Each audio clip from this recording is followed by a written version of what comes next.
기도하겠습니다. 살아계신 하나님 아버지, 오늘도 저희에게 풍성한 은혜와 말씀의 단비를 내려주시기를 지금도 기다리시는 주님. 주님, 우리가 늘 돌아오기만을 간절히 기다리고 계시지만 우리는 그 탕자와 같아서 호랑방탕하게 하나님을 떠나 내가 원하는 대로 잘 살아가고 있습니다. 하나님, 저희의 죄악을 용서하시고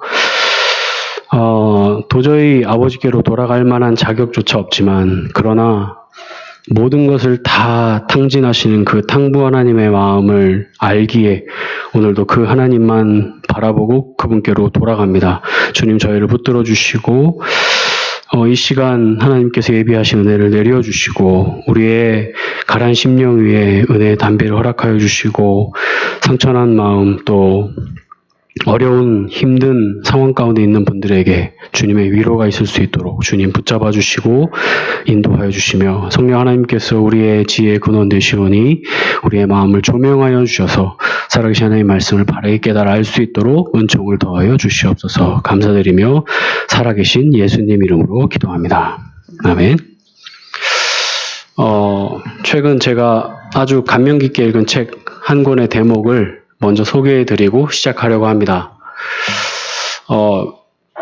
윌리엄 폴 영이라는 캐나다 출신의 선교사님 자녀분이시거든요. 그분이 쓴 오두막이라는 책이 있습니다. 이미 영화로도 나와 있고요. 책은 벌써 100쇄가 찍힐 만큼 많은 분들이 읽고 있는 그런 책입니다. 그 윌리엄 폴 영이라는 분이 그 자신의 책에서 이런 대목을 말합니다. 예수님을 따른다는 것은 예수님을 닮아간다는 것이 아니라 나의 독립성이 소멸되어 가는 것이다. 저는 이 짧은 글귀를 읽으면서 참 많은 생각을 하게 되었습니다.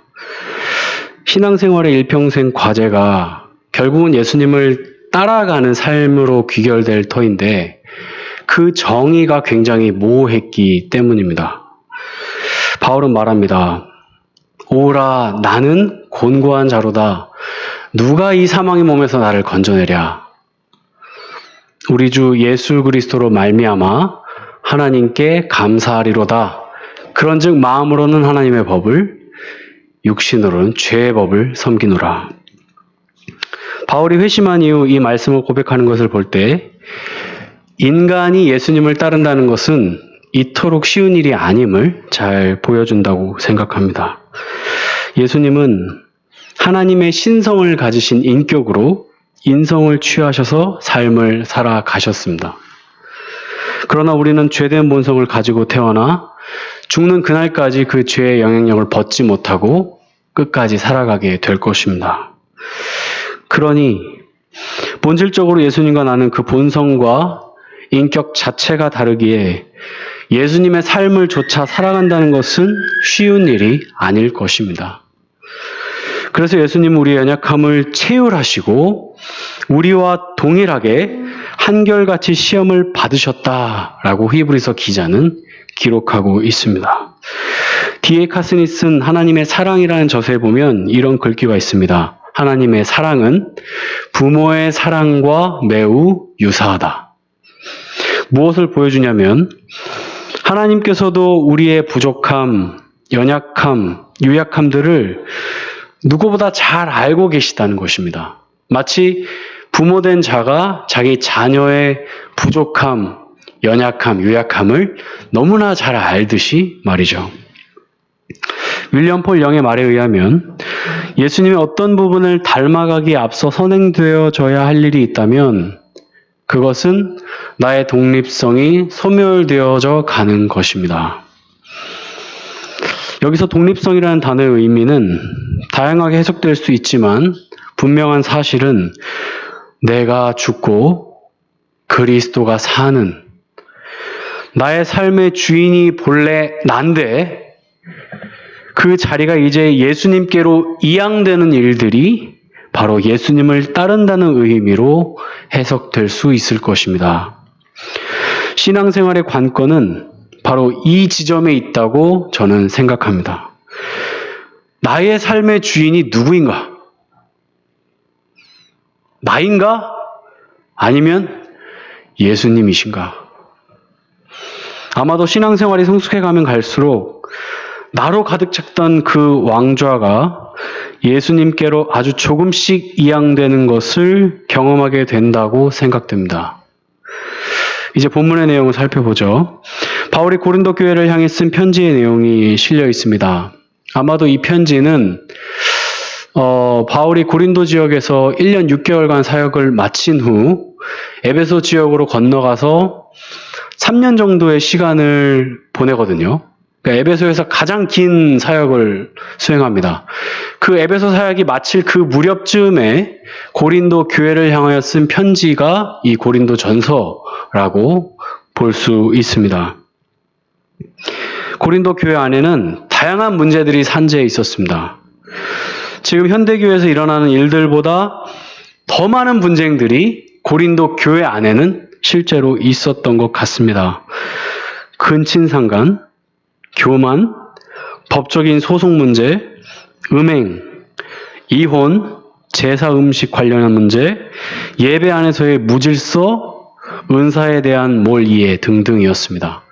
상당히 많은 이 교회의 어려움들을 고린도 교회는 안고 있었죠. 그도 그럴 것이 바울이 아볼로와 함께 1년 6개월간의 사역을 마치고 이제 교회가 세워졌으니 아마도 이제 신생 교회이다 보니까 여러 잡음들이 있었던 것 같습니다. 그리고 고린도 교회 안에는 유대인들과 이방인들, 그러니까 유대교였던 자들이 그리스도인으로 개종한 자들, 그리고 이방인이었던 자들이 그리스도인이 된 이런 다양한 분파들이 모여서 예배의 초소를 이루었고 공동체를 이뤘기에 그러한 문제들이 있었던 것으로 사료됩니다. 이런 와중에 이제 바울은 고린도 교회 성도들을 향해 편지를 쓰고 있는 것이죠.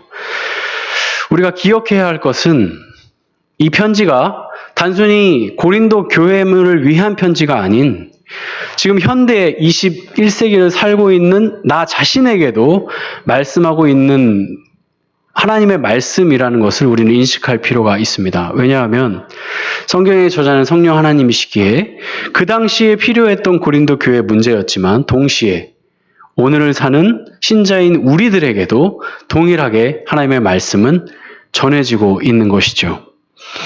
바울은 신앙에 있어서 큰 두 부류로 규정하고 있음을 보게 됩니다. 하나는 어린 아이이고요. 또 다른 부류는 신령한 자입니다. 오늘 본문 말씀 3장 1절 말씀 한번 다 같이 읽어볼까요? 읽어보겠습니다. 시작. 형제들아, 내가 신령한 자들을 대함과 같이 너에게 말할 수 없어서 육신에 속한 자, 곧 그리스도 안에서 어린아이들을 대함과 같이 하노라.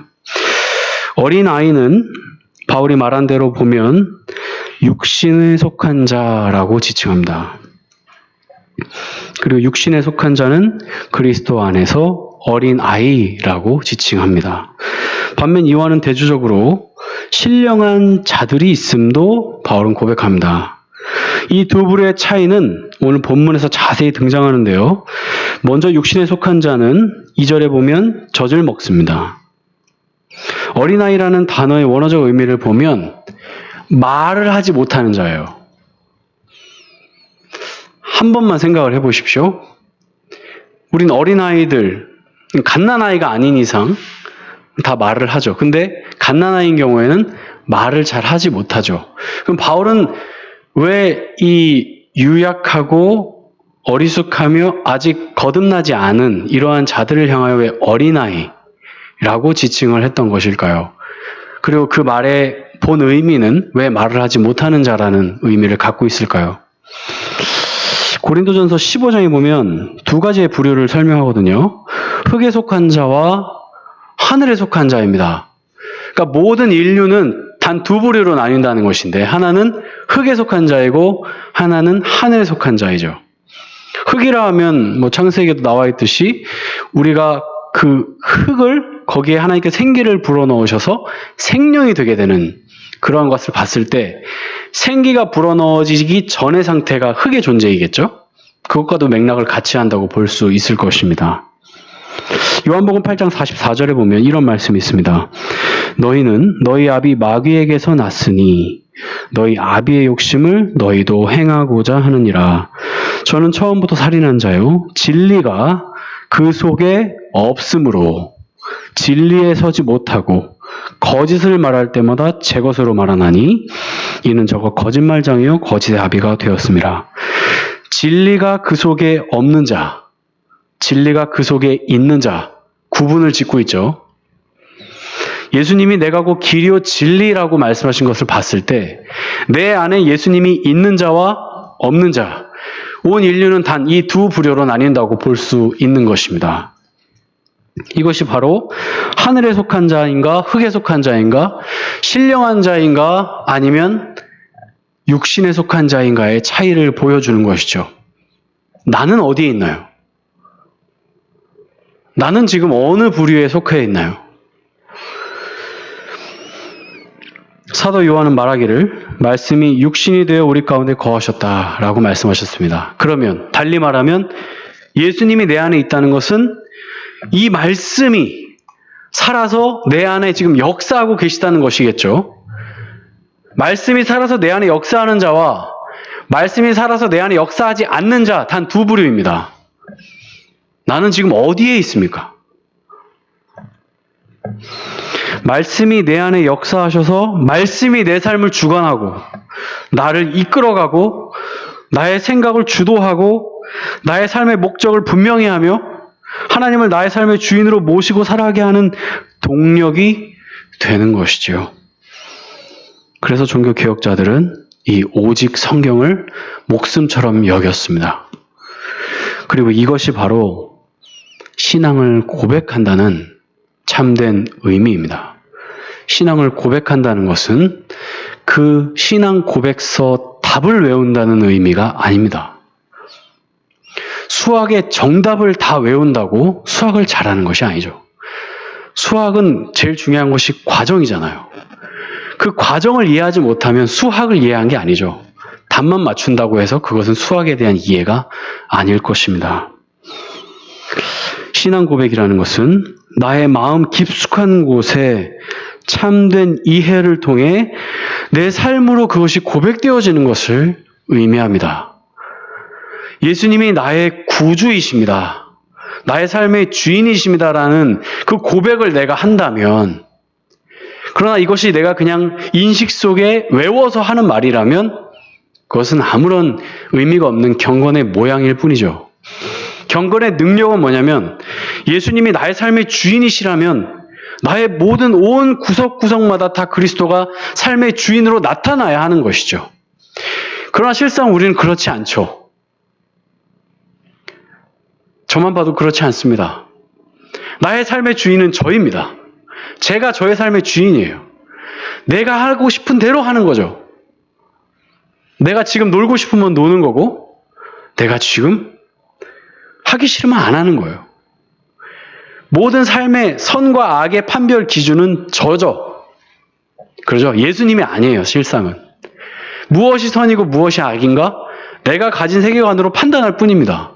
그런데 그것이 얼마나 빈약하냐면 우리가 알고 있는 정보의 체계 안에서 어떤 기준점을 제시한단 말이죠.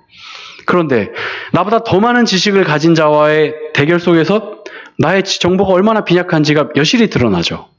그것만 봐도 우리가 얼마나 빈약한 생각을 가지고 선과 악을 판별하고 있는지를 보여주는 것입니다. 이것이 신앙 고백의 참된 의미입니다.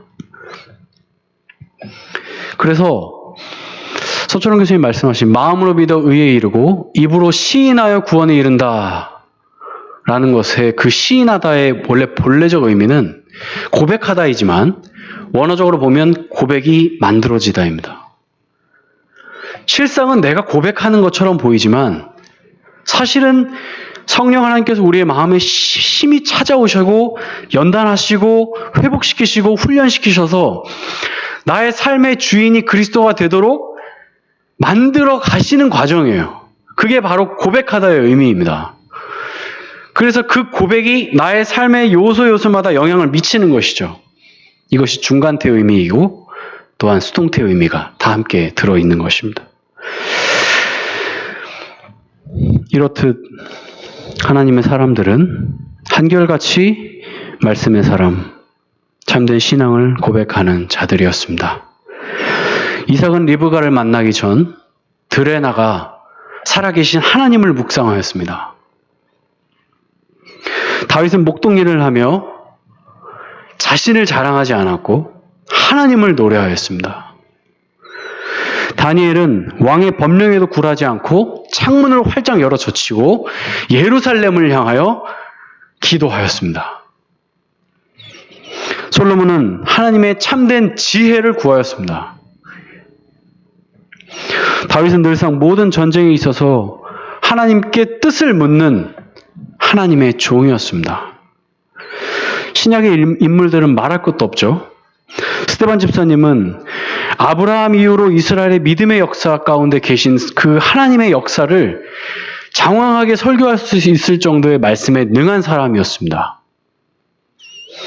제자들은 예수님의 부활을 보고 성령의 충만함을 입고는 너희가 죽인 그 예수가 바로 하나님의 아들이시오 그리스도이심을 만천하에 증거하는 증인의 삶을 살았습니다.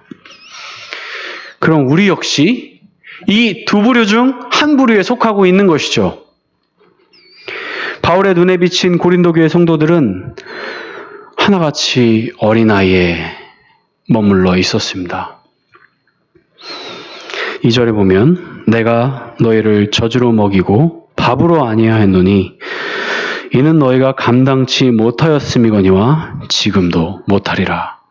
감당할 수 없었고 그래서 나는 1년 6개월간 너에게 가르쳤지만 난 사실 너에게 젖을 물린 거야 라고 말하고 있죠. 진짜 나는 정말 너에게 밥을 먹이고 싶었는데 너에게 밥을 먹일 수 없었어. 왜냐하면 너희가 그 밥을 소화할 수 없었기 때문이야 라고 말하는 것입니다.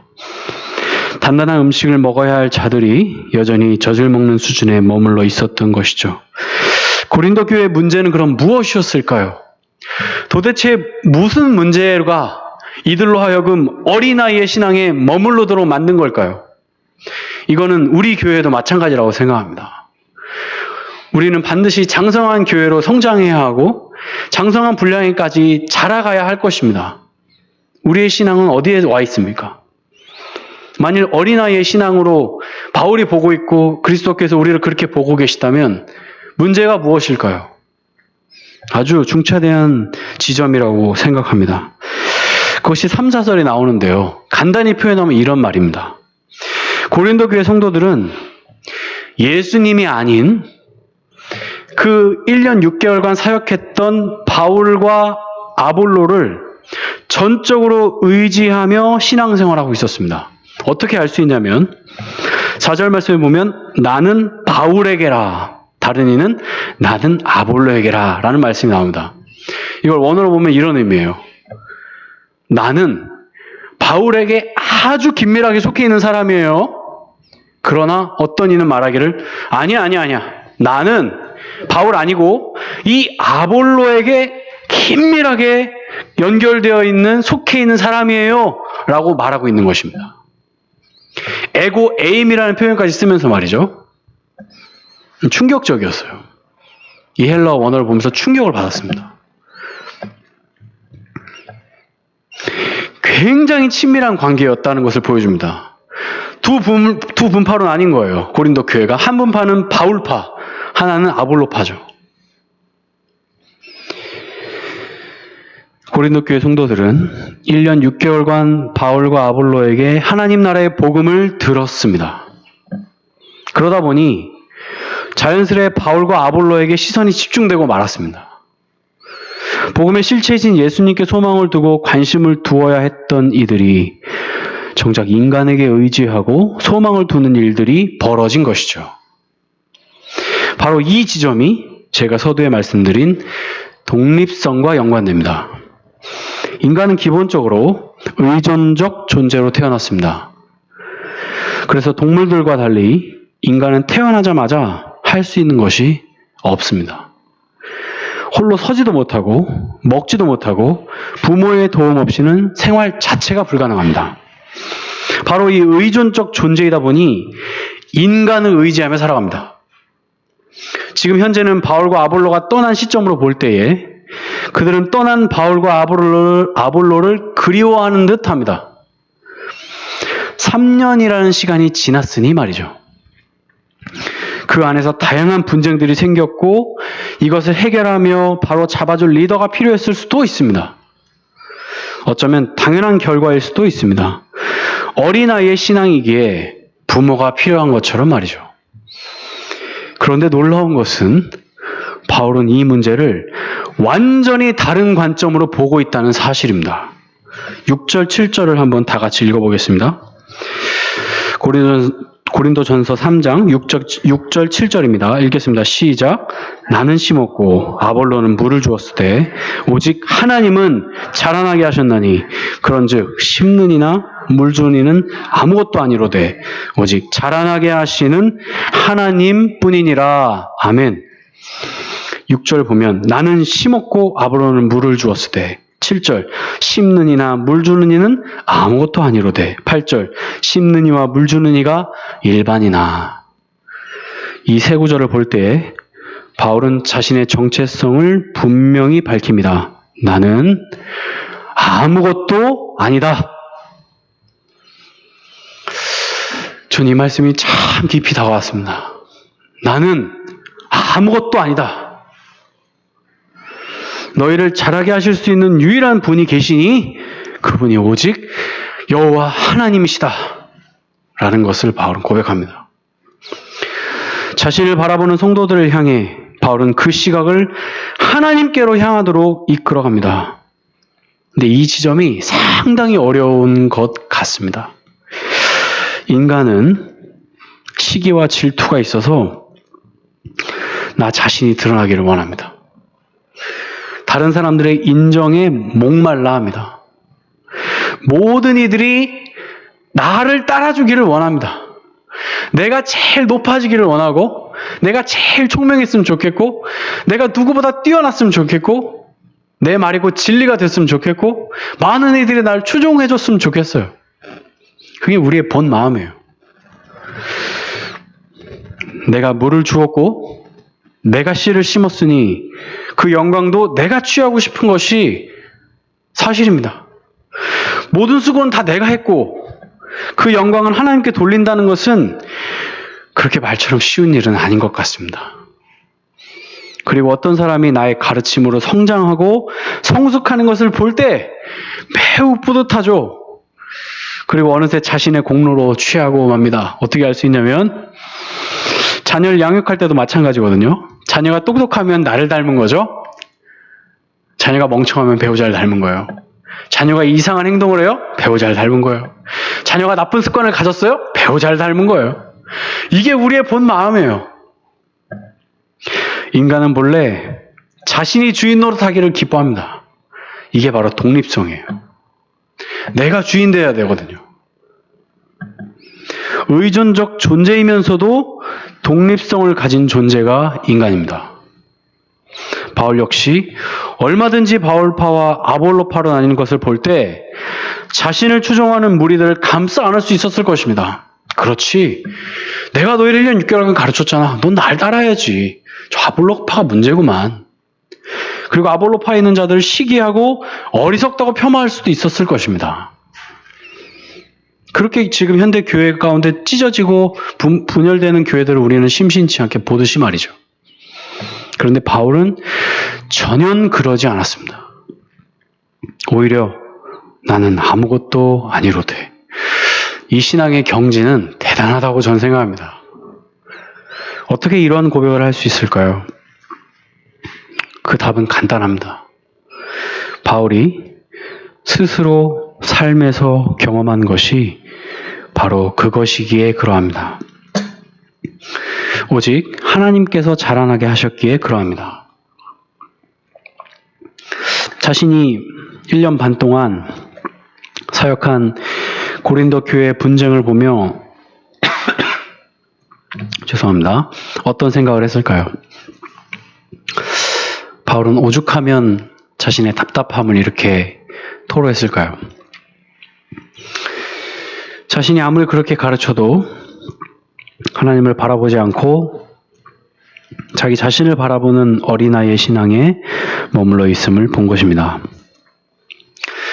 오직 하나님이 자라나게 하셨나니. 바울은 자신의 사역의 비결을 이렇게 말합니다.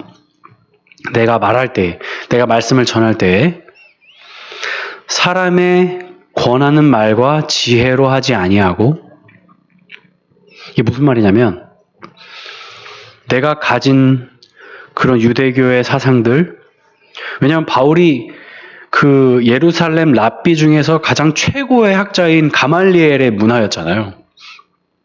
그러니까 수재 중에 수재인 거죠. 그리고 유대교에서도 바리새인 중에 바리새인이었죠. 그러니까 정통파 바리새인이에요. 그리고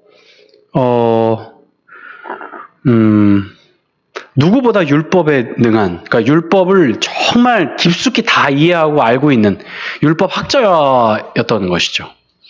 근데 그런 바울이 말하기를 나는 내가 가진 학식, 언변, 지식으로 너에게 권하는 말과 지혜로 하지 않고 무엇으로 사역을 했냐면 성령 하나님의 나타나심과 능력으로 하였다 이렇게 말합니다.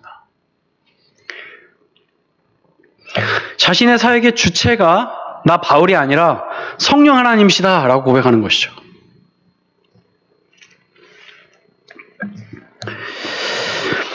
오직 자라나게 하시는 하나님뿐이니라. 바울은 이렇게 자신의 독립성이 소멸되어 버린 것입니다. 아라비아 광야에서 자신의 생애 가운데는 예수님을 만나보지 못했지만 그 부활하신 예수 그리스도와의 독대를 통해 구약에 계신 그리스도, 모든 성경이 다 나를 가리켜 기록된 것이라. 그 모든 성경 안에 계신 그리스도를 봐버린 거죠. 그리고 살아계신 그리스도를 그 계시의 빛을 통해서 이 바울 서신 13권을 쓴 거예요.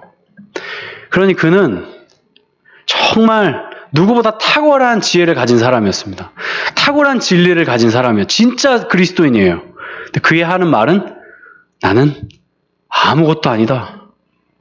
이게 어떻게 가능할까요? 바로 이것이 신앙의 깊은 경지입니다. 나의 나된 것은 하나님의 은혜로 된 것이니 내게 주신 그의 은혜가 헛되지 아니하여 내가 모든 사도보다 더 많이 수고하였으나 내가 아니요 오직 나와 함께 하신 하나님의 은혜로라. 바울의 삶의 주인은 예수님이셨습니다. 이것이 바로 크신 하나님과 작은 믿음입니다. 하나님의 크신 사역과 그 구원 계획 성취, 완성과 지금 내가 행하고 있는 그 보잘것없는 믿음의 차이가 보이시나요? 바울은 그것을 본 거죠.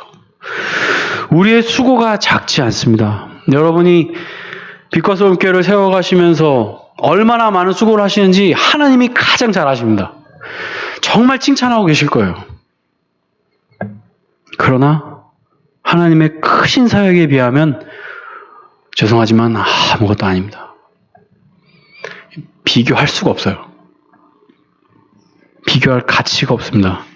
예를 들면 이스라엘 백성들이 출애굽할 때 그 430년이라는 그 4대의 세대가 바뀌어가며 그 고난을 겪었죠. 얼마나 힘들었겠어요. 신앙을 이어간다는 것이. 그리고 이제 결국은 이제 이집트에서 이제 탈출해서 홍해로 나아가는 그 여정 역시 만만치 않았습니다. 뒤에는 막 이스라엘 그 애국 군대들이 막 쫓아오고 말발굽 소리가 들리고 막 창과 칼을 들고 막 쫓아오고 있죠. 죽은 목숨이죠. 앞에는 홍해 바다가 쫙 널려 있고 이건 죽은 목숨이잖아요.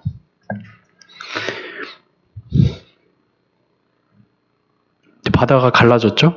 근데 바다 이제 갈라졌을 때 건너가면서도 이거 잠기면 어떡하지 이거 언제까지 이거 서 있는 거야 이거? 그럴 수도 있는 거잖아요.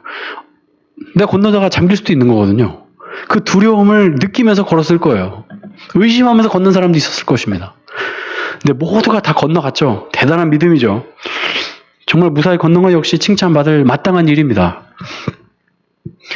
그러나 이미 그 밤 전부터, 오래전부터 동풍을 불게 하셔서 바다를 가르신 하나님의 열심보다 클리 만무합니다. 그렇죠? 하나님은 이스라엘 백성들이 건너는 거 전부터 준비하고 계셨어요. 모세가 지팡이를 탁 쳤을 때 이렇게 쫙 갈라진 게 아닙니다. 성경을 잘 읽어보세요. 동풍을 불게 하심에, 동풍이 그 시간에 딱 분 게 아니에요. 그 전부터 불고 있었어요. 계속 불게 하신 거예요, 동풍을. 그래서 이렇게 넘기신 거죠. 이건 그렇다 치고, 영원전부터 하나님의 백성들을 향한 구원 계획에 있어서 우리가 자랑할 일이 무엇이 있습니까? 내가 한 일은 무엇이 있습니까? 영원전부터 하나님이 하신 그 삼위 하나님의 영화로우신 사역에 내가 보탠 것이 무엇이 있습니까? 아무것도 없어요. 태어나지도 않았는데요. 그러면 좀 더 들어와서 내가 이 땅에 태어나서 하나님 나라를 확장하는 일에 있어서 내가 하나님 나라를 얼마나 보태고 있습니까? 정말 하나님 나라의 보탬이 되고 있을까요, 우리가? 저는 반대인 것 같습니다. 하나님 나라의 장애물이 되고 있는 거죠. 네팔에 정말 오랫동안 사역하신 제가 참 존경하는 선교사님 한 분 계신데 그분께 제가 한번 여쭤본 적이 있어요. 선교사님, 어떻게 하면 선교가 더 잘 될 수 있을까요? 그랬더니 그분이 하시는 말씀, 선교사들이 떠나면 됩니다. 선교사들이 네팔 사역을 망치고 있다는 것이죠. 그분은 그렇게 말씀하셨습니다. 저는 그분의 깊은 마음을 다 헤아려 알 수는 없지만 일면 동의합니다. 우리는 참 많은 착각 속에 살아가는 듯해요. 내가 하나님께 뭔가 보탬이 되는 듯합니다. 그러나 실상 그렇지 않습니다. 하나님은 우리를 케어하시기에 너무나 분주하세요. 자녀들은 착각하죠. 내가 우리 부모님을 참 기쁘시게 해드리고 있는 거야. 물론 기쁩니다. 그러나 우리의 온몸은 힘들죠. 힘들어요. 그걸 모르죠. 잠깐이지만 브루스 올마이티라는 영화를 보면 하나님께서 그 짐 캐리에게 이런 권한을 주죠. 네가 이 모든 사람들의 기도에 대해서 네가 원하는 대로 하게 해줄게. 그래서 짐 캐리가 다 오케이 해버리죠. 난리가 나는 겁니다. 감당이 안 되는 거예요. 어떻게 이 다양한 이 사고와 문화와 인식 속에 살아가는 이 인간들의 마음을 어떻게 이 하나의 마음으로 이끌어 가겠습니까? 쉽지 않습니다.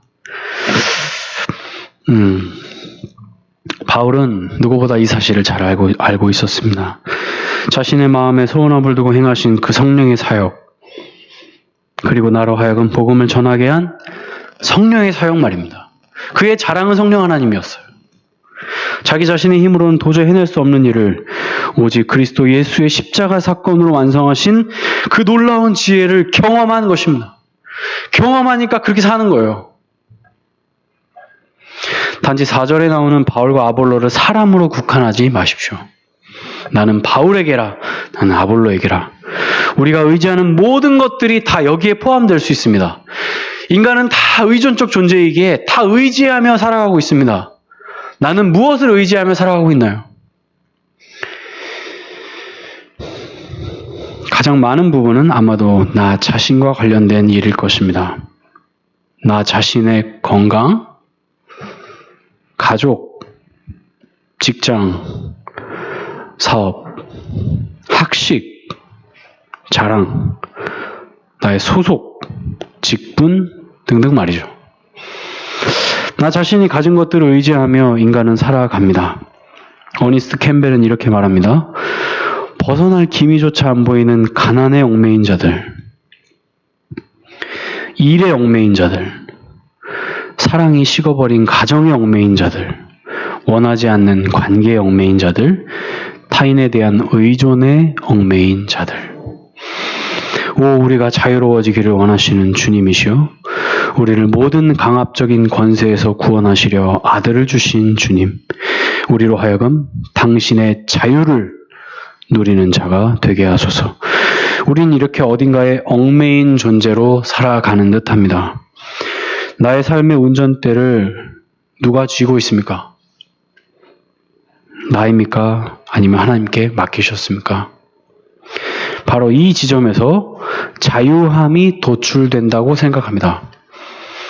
자유로우려면 운전대를 그분께 던져버려야 돼요. 되게 바보 같죠? 바보 같은 것이 어떻게 보면 사실입니다. 나의 삶의 주인을 그분께로 던져버려야 됩니다. 그래야 맘 편히 옆에서 잠을 잘 수 있어요. 내가 내 삶의 운전대를 쥐고 있는 한 하나님은 역사하실 수가 없습니다. 한 교회를 담임하시는 목사님께서 이렇게 말씀하셨습니다. 저희 교회 담임 목사님은 예수님이십니다. 저는 부목사입니다. 세례 요한도 말합니다. 그는 흥하여야 하겠고 나는 쇠하여야 하리라. 죽고자 하는 자는 살 것이요 살고자 하는 자는 죽을 것이다. 역설이죠. 우리의 삶의 주인은 예수님이시고 나는 그분의 종입니다. 이 포지션을 항상 기억해야 합니다. 물론 친구로 부름받은 종입니다. 그럴 때 비로소 예수님이 역사하십니다. 한 사람이 어린아이를 벗어나 성인이 된다는 것은 나이만 먹는다고 되지 않습니다. 인격적으로 사회 구성원으로서의 역할을 다할 때 비로소 성인이 되는 것이죠. 혼자 선과 악을 분별할 수 있고 하나님의 뜻을 알게 되고 성경 말씀을 읽고 해석할 수 있는 능력이 생기고 예수님을 내 말로 증거할 수 있게 되는 것이 장성한 자를 할 것입니다. 이게 바로 말을 하는 자예요. 말을 하지 못하는 자와 말을 하는 자의 차이가 여기에 있습니다. 이것이 바로 성경적 세계관이라 할 것입니다. 나는 지금 어디에 와 있습니까? 빛과 소금 교회는 일주일에 총 4번 예배를 합니다. 수요일, 금요일, 주일 2번입니다. 만일 어떤 사람이 일주일에 4번만 식사를 한다면 그 사람의 건강은 어떻게 될까요? 결코 충분하지 않습니다. 예수님은 일용할 양식을 구하셨죠. 우리가 매일 육신을 위해 먹을 양식을 구해야 할 것입니다. 그러나 동시에 영의 양식도 구해야 할 것입니다. 휘장은 찢어졌고 모든 이들은 이제 성소를 지나 지성소에 들어가 하나님을 배울 수 있습니다. 나는 일주일에 몇 번 하나님을 대면하고 있습니까? 밥을 먹는 만큼 우리는 건강해질 것입니다. 규칙적으로 먹으면 더 건강해지겠죠. 주 안에 성도님, 나를 자라게 하시는 분은 여호와 하나님이십니다. 그 하나님을 의존하십시오. 하나님은 지금도 여러분과의 만남을 간절히 기다리고 계십니다. 이 성경을 펴서 읽으라. 그 말씀에 어거스틴은 회심하였습니다.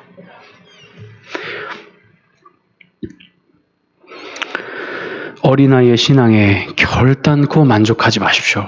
그게 끝이 아니에요.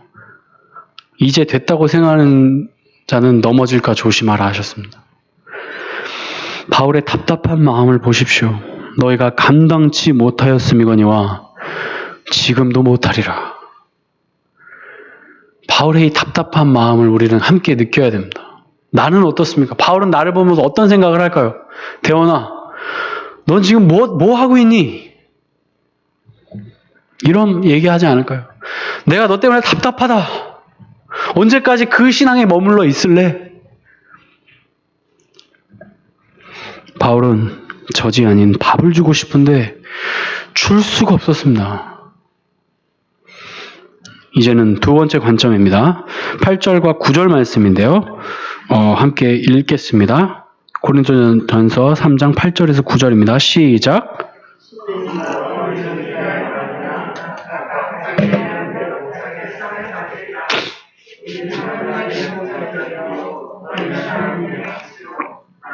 집이니라. 아멘. 심는 이와 물 주는 이는 일반입니다. 일반이라는 의미는 하나, 다르지 않은 하나라는 거예요. 둘 다 동일한 사람이라는 것을 표현합니다. 성도들을 그리스도께로 인도하는 사역자로 부름받은 종입니다.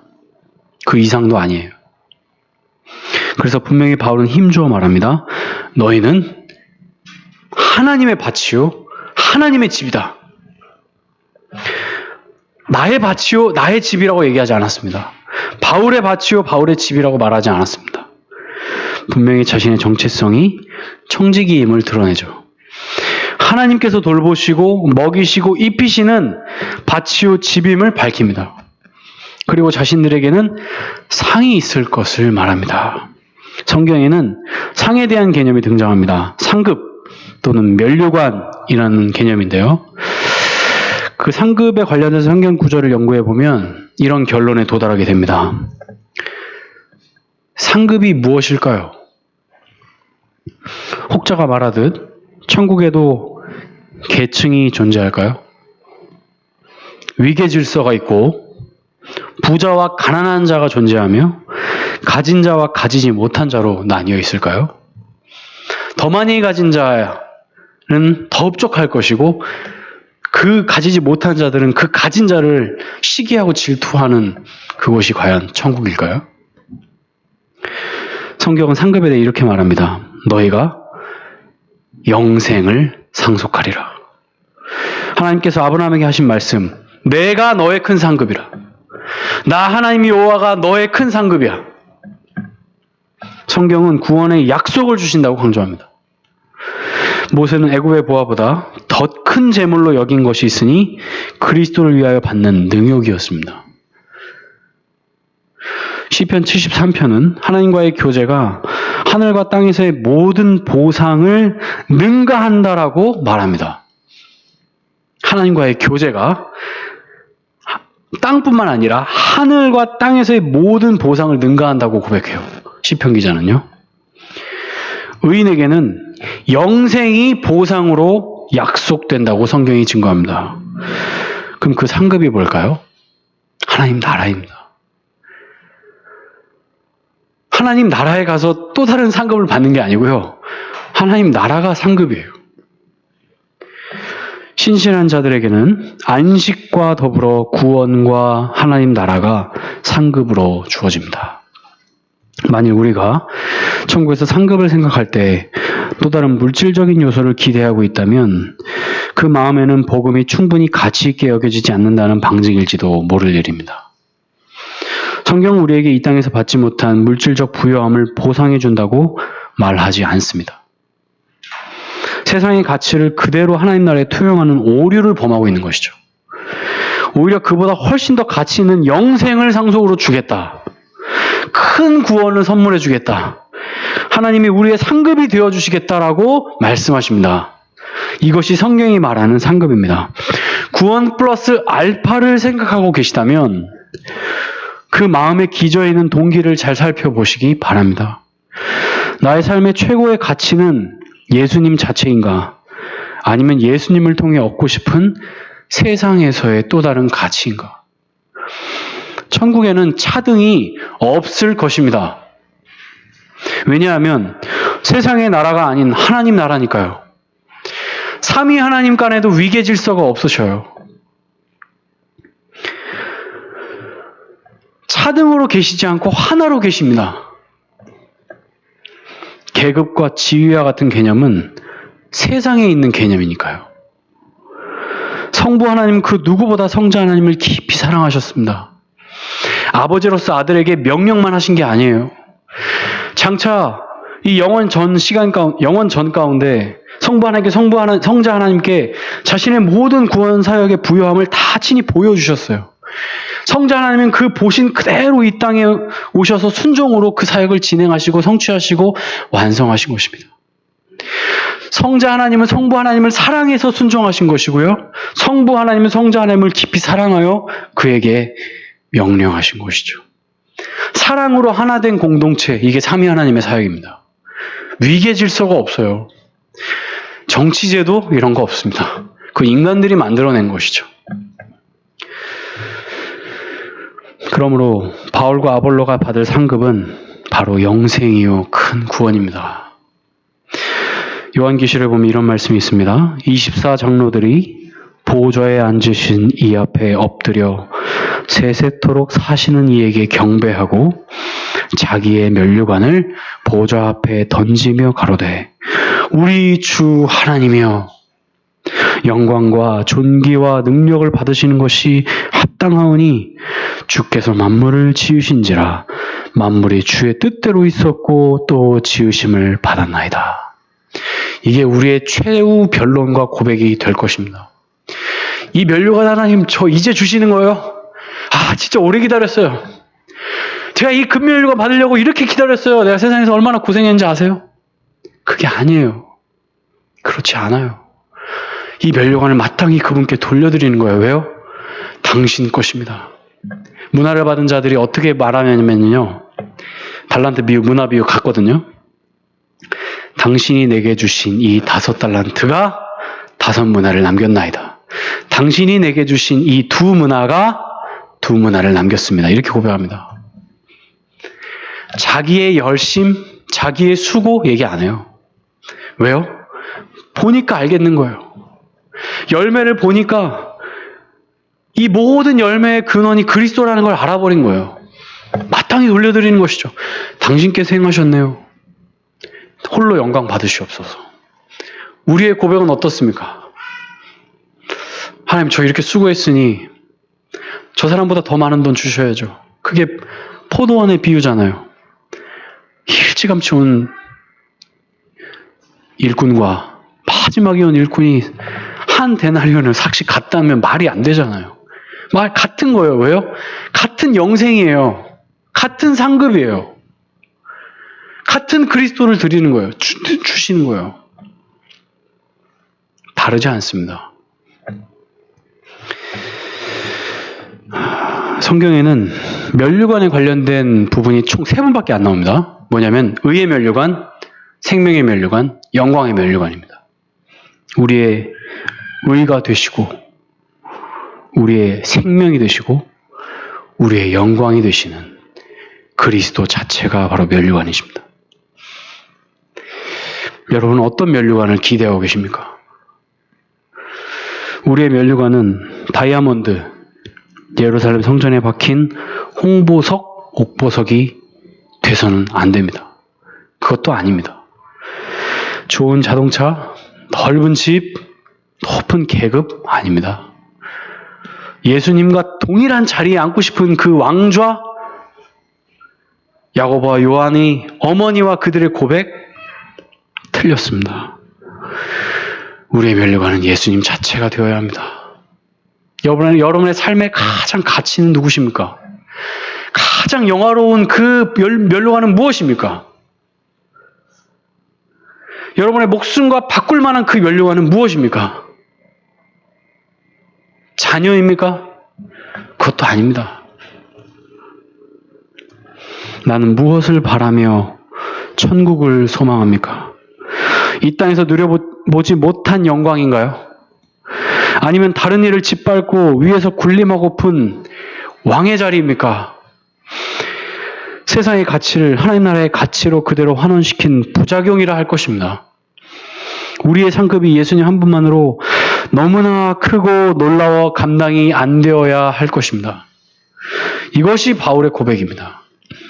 그러나 내게는 우리 주 예수 그리스도의 십자가 외에 결단코 자랑할 것이 없으니 그리스도로 말미암아 세상이 나를 대하여 십자가에 못 박히고 나도 세상에 대하여 그러하니라. 세상에 대하여 못 박혀 십자가에 달려 죽은 나 바울이라는 것이죠. 면류관이 뭐가 있겠어요? 주 안의 성도님, 나는 신령한 자입니까? 육신에 속한 자입니까? 바울은 예수님의 십자가를 따랐습니다. 그 길은 자신의 독립성이 철저히 소멸되어지는 과정의 결과물이었습니다. 바울이 죽고 그리스도가 사는 일이었습니다. 이 일은 나의 삶의 평생 과제가 될 것입니다. 내가 젊어서는 스스로 뛰뛰고 원하는 곳으로 다녔거니와 늙어서는 남이 내게 팔 벌리리니 남이 내게 뛰뛰고 네가 원하지 않는 곳으로 데려가리라. 뭘 얘기해 주냐면요. 어린아이의 신앙에서 장성한 자의 신앙을 보여주는 거예요. 반드시 그 길로 인도해 가실 거라는 걸 보여주는 것입니다. 누가요? 하나님이. 빼도 박도 못하는 거예요. 이게 복이에요, 근데. 복이 아닌 게 아니고 이게 복입니다. 내가 부모의 지도 아래 있는 것이 복입니다. 부모의 지도를 벗어나 파랑방탕하게 사는 탕자가 복이 아니고요. 그 아버지 안에 있는 자가 복이에요. 그런데 내가 죽는 가장 고통스러운 일이 될 것입니다. 육신의 죽음만이 고통스러운 일이 아니고 내가 지금 죽는 일, 내 삶의 주인이 바뀌어버리는 그 일은 정말 어려운 일입니다. 저는 감히 말하건대 인간의 수명이 그래서 있다고 생각합니다. 왜 인간의 수명이 있는 것일까? 이 과정이 필요해서라고 저는 생각합니다. 이게 바로 자기 부인입니다. 누구든지 나를 따라오려거든 자기를 부인하고 날마다 자기 십자가를 지고 나를 쫓을 것이니라. 피할 자가 없습니다. 우리 모두 어린아이의 신앙에서 장성한 자의 분량으로 자라가게 될 것입니다. 이 말인즉슨 그 과정은 고난의 연속이라는 것입니다. 그래서 내 삶에 혹 고난이 찾아온다면 그것을 너무 이상히 여기지 말아주십시오. 사실은 이해가 안 되죠. 왜 그런 어려움이 찾아와야 하는 것이지? 왜 이렇게 어려워야 하지? 아니, 지금도 충분히 어려운데 왜 더 어려워지는 거지? 이해가 안 되는 게 수두룩 빽빽입니다. 그런데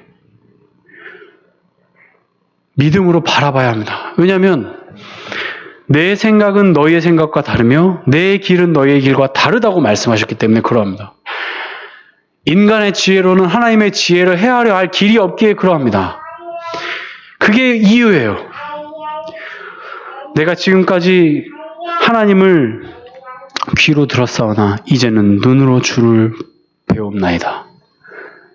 왜 이런 고백이 나오는지 아세요? 욥이 고난을 받은 이후에 비로소 나오는 거예요. 물론 욥이 자기 자신을 의인이라고 여기는 죄악은 있었습니다. 당대에 의인으로 의로운 자라는 칭호를 받을 만큼 심지어 하나님도 인정하는 의인이었어요. 욥은.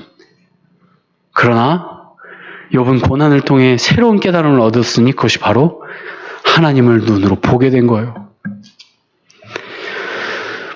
이 세상에서 겪는 모든 고난의 목적은 결국 이곳으로 귀결될 것입니다. 하나님 우리를 시험하시는 분이 아니십니다. 오해하지 마십시오. 오두막에 보면 이런 글귀가 나와요.